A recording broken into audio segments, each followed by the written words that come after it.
صلح حدیبیہ کا جو سب سے امپورٹنٹ پوائنٹ تھا وہ یہ تھا کہ آئندہ 10 برس تک مسلمانوں اور کفار مکہ کے درمیان کسی قسم کی کوئی جنگ نہ ہوگی۔ صلح حدیبیہ در حقیقت اسلام اور مسلمانوں کی زندگی میں ایک نئی تبدیلی کا آغاز تھا۔ چونکہ اسلام دشمنی میں قریش سب سے زیادہ مضبوط، ہٹ دھرم اور لڑاکا قوم کی حیثیت رکھتے تھے، اس لیے جب وہ جنگ کے میدان میں پسپا ہو کر امن و سلامتی کی طرف آ گئے تو احزاب کے 3 بازوؤں قریش، غطفان اور یہود میں سے سب سے مضبوط بازو ٹوٹ گیا، اور چونکہ قریشی پورے جزیرۃ العرب میں بت پرستی کے نمائندے اور سربراہ تھے، اس لیے میدان جنگ سے ان کے ہٹتے ہی بت پرستوں کے جذبات سرد پڑ گئے۔ جہاں تک یہود کا تعلق ہے تو وہ مدینہ سے جلا وطنی کے بعد خیبر کو اپنی سازشوں کا اڈا بنا چکے تھے۔ وہاں ان کے شیطان انڈے بچے دے رہے تھے اور فتنے کی آگ بھڑکانے میں مصروف تھے۔ وہ مدینہ کے گرد و پیش آباد بدوؤں کو بھڑکاتے رہتے تھے اور نبی صلی اللہ علیہ وسلم اور مسلمانوں کے خاتمے یا کم از کم انہیں بڑے پیمانے پر نقصان پہنچانے کی تدبیریں سوچتے رہتے تھے۔ اس لیے صلح حدیبیہ کے بعد نبی صلی اللہ علیہ وسلم نے سب سے پہلا اور فیصلہ کن اقدام اسی مرکز شر و فساد کے خلاف کیا۔ اگر ہم خیبر کے قلعے کی بات کریں تو خیبر کا قلعہ ایک انتہائی مضبوط قلعہ تھا۔ اگرچہ باقی عرب جو ہے وہ صحرا پر مشتمل تھا، لیکن خیبر جو ہے وہ فارم ہاؤسز اور انتہائی سرسبز و شاداب علاقے پر مشتمل تھا، اور اس کی جو بھی پیداوار ہوتی تھی وہ یہود دوسرے علاقوں کو ایکسپورٹ کر دیتے تھے، اور اس ایکسپورٹ سے وہ جتنا بھی پیسہ، سونا، چاندی کماتے تھے وہ مسلمانوں کے خلاف سازشیں بنانے کے لیے انویسٹ کر دیا کرتے تھے۔ اب نبی اکرم صلی اللہ علیہ وسلم نے فیصلہ کیا کہ خیبر کے یہود کو سبق سکھانے کا وقت آ گیا ہے۔ اس کے لیے انہوں نے انتہائی خفیہ طریقے سے تیاری کرنا شروع کر دی، لیکن مدینہ میں موجود جو منافقین تھے اور منافقین کا جو سربراہ تھا عبداللہ بن ابی، اس نے خیبر کے یہود کو یہ اطلاع پہنچا دی کہ مسلمان تمہارے خلاف جنگ کی تیاری شروع کر رہے ہیں، اور ان کی تعداد انتہائی کم ہے، اور ان کے جو جنگجو سپاہی ہیں ان کی تعداد صرف 1500 ہے۔ اس لیے تم بالکل نہ گھبراؤ، ہماری مدد تمہارے ساتھ ہے، تم پوری طرح سے تیاری کرو، ہمیں پورا یقین ہے کہ تم ہی وہ قوم ہو جو مسلمانوں کو شکست دے سکتی ہے۔ یہودی اپنے ریسورسز کی بنا پر اس ظام میں مبتلا تھے کہ وہ اپنی تعداد اور اپنی مال و دولت کی وجہ سے مسلمانوں کو آسانی سے شکست دے سکتے ہیں، اور انہوں نے اس اطلاع کو لائٹلی لیا، اور ایک دن اچانک جو ہے نبی اکرم صلی اللہ علیہ وسلم نے انہیں ان کی بے خبری کے عالم میں جا پکڑا۔ خیبر جو ہے وہ مدینہ سے صرف 150 کلومیٹر دور ہے۔ جس رات خیبر کی حدود میں رسول اللہ صلی اللہ علیہ وسلم داخل ہوئے،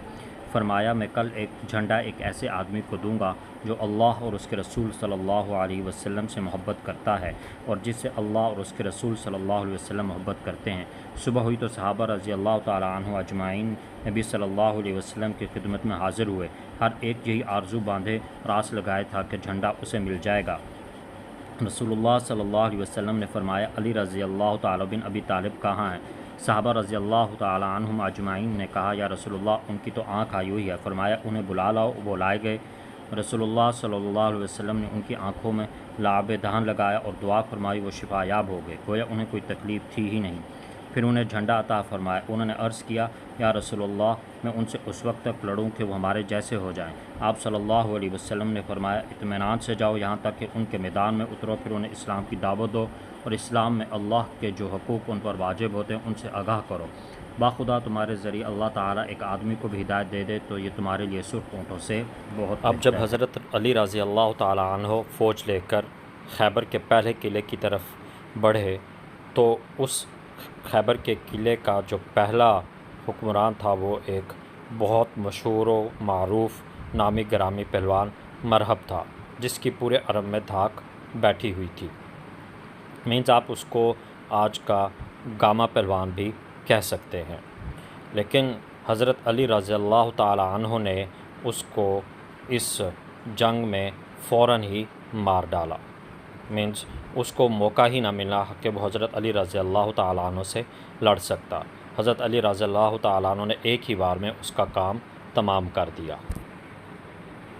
آخرکار مسلمانوں نے بڑی جدوجہد کے بعد اس دوسرے قلعے کو بھی فتح کر لیا، اور پھر یہودی اس قلعے کو چھوڑ کر تیسرے قلعے کی طرف چلے گئے، اور مسلمانوں نے بھی ان کی پیروی کی، اور وہ بھی تیسرے قلعے کو فتح کرنے کے لیے تیسرے قلعے کی طرف چلے گئے۔ اسی اثناء میں ایک یہودی جاسوس جو کہ مسلمانوں کے لیے جاسوسی کر رہا تھا، اس نے آ کر مسلمانوں کو بتایا کہ یہ خیبر کے قلعے جو ہے بہت پرانے تعمیر کیے گئے ہیں، اور یہودیوں نے ان کے نیچے جو ہے سیکرٹ راستے بنائے ہوئے ہیں۔ جس طرح آج ہم دیکھ رہے ہیں کہ جو اسرائیل اور فلسطینیوں کے درمیان جنگ چل رہی ہے، اور فلسطینیوں نے غزہ کے نیچے انڈر گراؤنڈ جو ہے سرنگیں بنا رکھی ہیں، اسی طرح سے آج سے 1400 سال پہلے یہودیوں نے بھی خیبر میں قلعوں کے نیچے سرنگیں کھود رکھی تھی۔ بہرحال مسلمان اس تیسرے قلعے کو بھی فتح کرنے میں کامیاب رہے، اور پھر وہ چوتھے قلعے کی طرف بڑھے، اور انہوں نے چوتھے قلعے کو بھی فتح کر لیا،